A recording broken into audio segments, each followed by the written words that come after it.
दोस्तों, आज की दास्तान एक हसीन लड़की नैली के बारे में है। उसका शौहर एकदम निठल्ला और नशे का गुलाम था। इसी कारण नैली की सुरंग की खोज भी अधूरी रह जाती थी। इसी वजह से नैली एक रईस और उम्रदराज इंसान के घर काम करने जाती थी और वहीं अपने मालिक से अपनी सुरंग की तलाश करवाती थी। यकीन मानिए, वीडियो बेहद दिलचस्प होने वाला है। लेकिन उससे पहले अगर आप पहली बार हमारे वीडियो से जुड़ रहे हैं तो इसे लाइक करें और चैनल को सब्सक्राइब करना ना भूलें, क्योंकि एक वीडियो बनाने में काफी मेहनत लगती है। फिल्म की शुरुआत होती है एक सुंदर महिला नैली से, जो अपनी जिंदगी से बेहद थकी और दुखी थी। उसका पति जॉय न काम करता था और ना ही जिम्मेदारियों को समझता था। जॉय था तो बस एक आलसी और नशे में डूबा इंसान। नैली उसे बार बार नौकरी को ढूंढने को कहती, लेकिन उसके शब्दों का उस पर कोई असर नहीं होता। रोजाना की तरह आज भी नैली ने उसे काम पर जाने की हिदायत दी थी और खुद अपनी नौकरी पर निकल पड़ी। पूरे घर का बोझ उसी के कंधों पर था और इसी वजह से वो गुजारा करने के लिए अलग अलग जगहों पर कड़ी मेहनत करती थी। सुबह 9 बजे से शाम 5 बजे तक वो एक पब्लिशिंग ऑफिस में काम करती थी और फिर सीधा एक बेकरी की शिफ्ट संभालती थी। बेकरी जाने से पहले आज वो अपने सबसे खास सहेली मलिना से मिलने पहुंचती है। नैली के चेहरे पर उदासी साफ झलक रही थी। जब मलिना ने वजह पूछी तो नैली ने गहरी सांस लेते हुए कहा कि अब वो जॉय से कोई उम्मीद नहीं रखती। ना वो घर चलाने के लायक रहा, ना ही मेरी टांगे संभालने की काबिल। इसी बीच बातों में मशगूल दोनों सहेलियां के बीच मलिना का दोस्त ठुकाईबाज आ धमकता है। ठुकाईबाज एक संपन्न आदमी था और उसकी नैली से पुरानी पहचान थी, लेकिन आज पहली दफा दोनों में तसल्ली से बातचीत होती है। मलिना थोड़ी देर के लिए वॉशरूम चली जाती है और नैली और ठुकाईबाज के बीच बातों का सिलसिला शुरू होता है। बातचीत में ठुकाईबाज को समझ आ गया है कि नैली को सिर्फ पैसों की नहीं बल्कि एक बेहतर काम की भी दरकार है। ठुकाईबाज एक किताब लिखने की योजना बना रहा था और उसने नैली से मदद मांगी। बदले में उसने अच्छा खासा मेहनतना देने का वादा भी किया। नैली को साफ साफ आभास हो गया था कि ठुकाईबाज इस मौके के बहाने उसकी सुरंग में डुबकी लगाना चाहता था। इसी सोच से वह यह ऑफर ठुकरा देती है।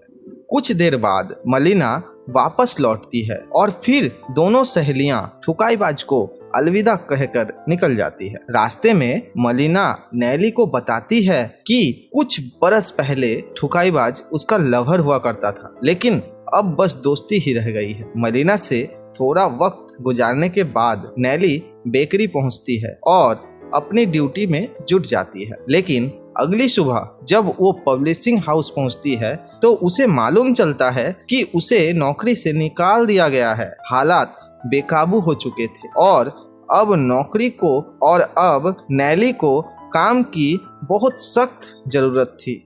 मजबूरी में वह दोबारा ठुकाईबाज से मिलने जाती है और इस बार काम करने को तैयार हो जाती है। इसके बाद वो घर लौटती है और जॉय को ठुकाईबाज के बारे में बताती है। वो कहती है कि आज रात का खाना उसी से मिले एडवांस पैसे से आया है। यह बात जॉय के मन को कहीं ना कहीं चुभती है। आखिर कोई अनजान शख्स यूं ही पैसे क्यों देगा? लेकिन खुद बेरोजगार होने के चलते वो खामोश रह जाता है। खाना खाते वक्त नैली अचानक बोल पड़ती है कि अब वो थक चुकी है। अकेले खर्च उठाना, हर जिम्मेदारी संभालना अब उसके बस की बात नहीं रही। वो साफ कहती है कि अब इस तरह की जिंदगी वो नहीं जी सकती, इसलिए वो तलाक चाहती है।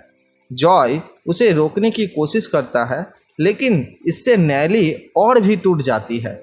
अगले ही दिन नैली हमेशा के लिए जॉय का घर छोड़ देती है और अपनी सहेली मलिना के पास रहने चली जाती है। इसके बाद नैली की मुलाकात एक बार फिर ठुकाईबाज से होती है। दोनों एक कैफे में बैठकर कामकाज की चर्चा कर रहे थे। धीरे धीरे बातचीत ने दोस्ती का रूप ले लिया मलिना ने नैली को बताया कि ठुकाईबाज अब अपनी बीवी से अलग रह रहा है और एक विशाल घर में अकेला है। कुछ ही दिनों में नैली ठुकाईबाज के घर काम करने पहुंचती है। वहां पहुंचकर ठुकाईबाज बेहद खुश हो जाता है और खुद उसके लिए चाय पानी का तक की व्यवस्था करता है। उसने पहले से ही हर जरूरी चीजों की तैयारी कर रखी थी ताकि नैली को कोई असुविधा ना हो। नैली अब पूरे दिल से अपने काम में जुट चुकी थी। वहीं ठुकाईबाज उसकी सुंदरता में धीरे धीरे डूबता जा रहा था। नैली को देखकर उसके गन्ने की हलचल उठने लगी थी। साथ में वक्त बिताने के दौरान नैली को भी ठुकाईबाज की जिंदगी की कई परतें जानने को मिलती है। तभी एक दिन ठुकाईबाज की बीबी लुसियाना का कॉल आता है जिससे उसका मूड खराब हो जाता है, लेकिन ये देख नैली हंस पड़ती है। समय के साथ उनकी दोस्ती और गहरी होती गई और नैली की जिंदगी भी पहले से बेहतर होती चली गई। मलिना अब नैली के लिए खुश थी क्योंकि उसकी परेशानियां धीरे धीरे खत्म हो रही थी। नैली के लिए अपने एक छोटा सा घर भी खरीद लिया और उसमें अकेले रहने लगे। अब वो हर दिन ठुकाईबाज के घर जाकर उसकी किताब लिखने में मदद करती। बातों बातों में नैली को यह पता चलता है कि ठुकाईबाज कभी इस शहर का नामी जज हो रह चुका था। ठुकाईबाज ने अपनी जिंदगी के सारे राज नैली को बता दिए, लेकिन नैली अभी भी अपने बीते कल के बारे में कुछ नहीं कहती थी। जब किताब आधी पूरी हो गई तो ठुकाईबाज के कहने पर नैली जॉर्डन नाम के एक पब्लिशर से मिलने जाती है ताकि किताब छपवाने की प्रक्रिया को शुरू किया जा सके। जॉर्डन नैली से कहता है कि ठुकाईबाज उसके काम से बेहद खुश है और इसी बहाने वो नैली से उसका नंबर भी ले लेता है। कुछ दिन बाद जब नैली रोज की तरह काम पर आती है तो ठुकाईबाज उसे अपने बेटी और दामाद से मिलवाता है। उसकी बेटी युवा को शक था कि शायद उसके पिता और नैली के बीच कुछ चल रहा है, लेकिन फिर भी वो नैली से मिलकर बेहद प्रसन्न होती है। उसे लगता है कि जब उसके पिता अब बूढ़े हो चुके हैं तो अगर कोई उनका ख्याल रख रहा है तो उसमें कोई बुराई नहीं है। बेटी और दामाद के चले जाने के बाद ठुकाईबाज बताता है कि वह अपनी बेटी से तो मिल लेता है, लेकिन उसका बेटा कभी नहीं आया क्योंकि वह अपनी माँ के साथ दूसरे देश में रहता है। तभी घर की घंटी बजती है और जॉर्डन का फोन आता है जो नैली को डिनर पर ले जाना चाहता था। जब नैली यह बात ठुकाईबाज को बताती है तो वो थोड़े से उदास हो जाता है क्योंकि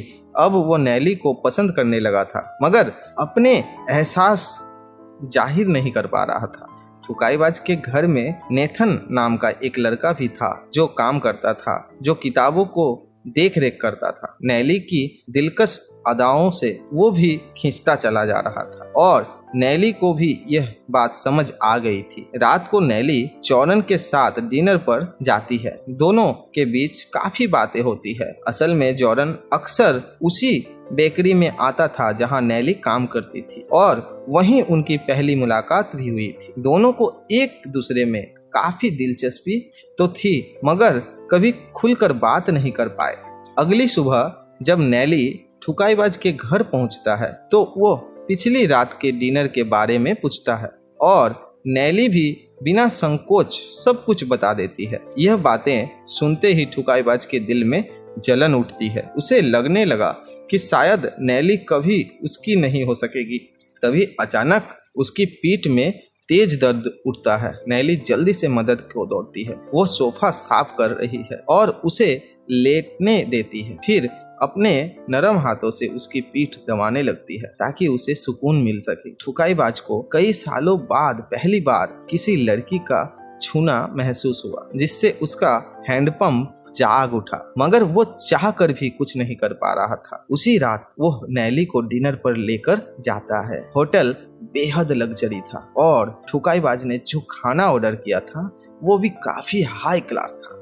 ये सब देखकर नैली अंदर से काफी खुश हो जाती है क्योंकि यह पहली बार था जब उसने किसी अमीर इंसान के साथ ऐसी जगह पर वक्त बिताया था। उसने दिल से ठुकाईबाज की शुक्रिया अदा किया, लेकिन होटल में मौजूदा कुछ लोग उन्हें इतने करीब देखकर यह अंदाजा लगाने लगे कि नैली शायद पैसों की लालची है, इसलिए वो बुजुर्ग अमीर के साथ तालाब में डुबकी लगा रही है। लेकिन लोगों की बातों से नैली और ठुकाईबाज दोनों बेअसर रहे। डिनर के बाद नैली जॉर्डन से मिलने निकल जाती है। रास्ते में बारिश शुरू हो जाती है और वह पूरी तरह भीग जाती है। जॉर्डन जब उसे भीगा देखता है तो उसके गन्ने में भूकंप आने लगता है। उधर नैली की सुरंग भी हलचल मचा रही थी। दोनों और नजदीक आ जाते हैं और यहीं से उनके बीच एक आत्मिक मिलन की शुरुआत होती है। नैली अब अक्सर जॉर्डन से मिलने जाती है और दोनों का रिश्ता दिन ब दिन गहराने लगता है। तभी एक दिन नैली को उसकी माँ का फोन आता है, जिसमें वो बताती है कि जॉय ने जान देने की कोशिश की है। यह सुनते ही नैली सब कुछ छोड़कर अस्पताल की ओर दौड़ती है, लेकिन पहुंचने पर पता चलता है कि जॉय ने खुदकुशी नहीं की, बस नशे में नींद की गोलियां खा ली थी। इधर ठुकाईबाज की किताब पूरी होने वाली थी, मगर वो उसके अंत को तय नहीं कर पा रहा था, जिससे वो खिन्न था। असल में उसकी नाराजगी किताब से ज्यादा नैली और जॉर्डन के बीच के बढ़ते रिश्ते को लेकर थी। जब गुस्से में ठुकाईबाज नैली पर चिल्लाने लगता है तो नैली भी खुद को रोक नहीं पाती और उसे जमकर सुनाती है। उसकी कुछ बातों ने ठुकाईबाज को भीतर से तोड़ दिया। नाराज होकर नैली कहती है कि वह कुछ दिनों के लिए जा रही है और वहां से चली जाती है। ठुकाईबाज के लिए वह वक्त बहुत उदासी भरा था। मलिना समझ चुकी थी कि वह अब सच में नैली से प्यार करने लगा है। कुछ दिन बाद नैली काम पर लौट आती है। ठुकाईबाज भी अब किताब को पूरा करने में लग जाता है और दोनों के बीच बातचीत भी फिर सामान्य हो जाती है। उसकी बातों और बर्ताव से नैली को यह महसूस हुआ कि वह उसे पसंद करता है, मगर वह अब भी उससे दूर ही रहना चाहती थी। एक शाम जब नैली जॉर्डन के साथ बाहर गई तो जॉर्डन ने उसे प्रमोट कर दिया। उसने शादी का प्रस्ताव रखा, लेकिन नैली ने यह कहकर मना कर दिया कि वह अभी किसी रिश्ते में नहीं बंधना चाहती। इस इनकार से जॉर्डन बेहद आहत हुआ और उसने नैली से रिश्ता खत्म कर लिया। इस टूटे रिश्ते से नैली बिखर जाती है और ऐसे में वह ठुकाईबाज के पास जाती है। दोनों साथ बैठकर ड्रिंक करते हैं और पहली बार नैली अपने जज्बात खुलकर ठुकाईबाज से साझा करती है।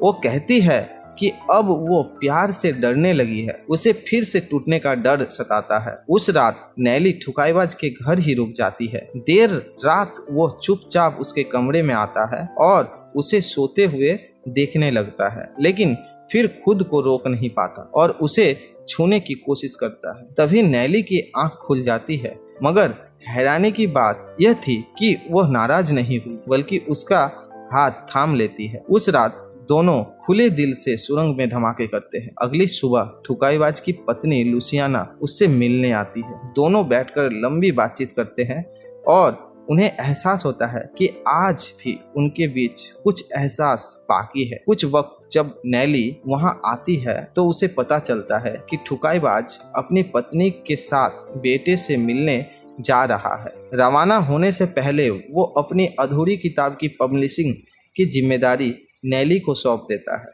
ठुकाईबाज के जाने से नैली थोड़ी मायूस तो हुई, लेकिन दिल से खुश भी था कि वह अपने बेटे से मिलने जा रहा था। उसके बाद नैली खुद उसकी अधूरी किताब को पूरी करती है और पब्लिशिंग की तैयारी में लग जाती है। इस बहाने वह फिर से जॉर्डन से मिलने लगता है ताकि उनके बीच दूरियां को पाटा जा सके। और इसी के साथ ये फिल्म यहीं खत्म हो जाती है। दोस्तों, अगर आपको हमारी ये एक्सप्लेनेशन वीडियो पसंद आई हो तो इसे लाइक करना ना भूलें और ऐसे ही धमाकेदार वीडियो के लिए चैनल को सब्सक्राइब जरूर करें।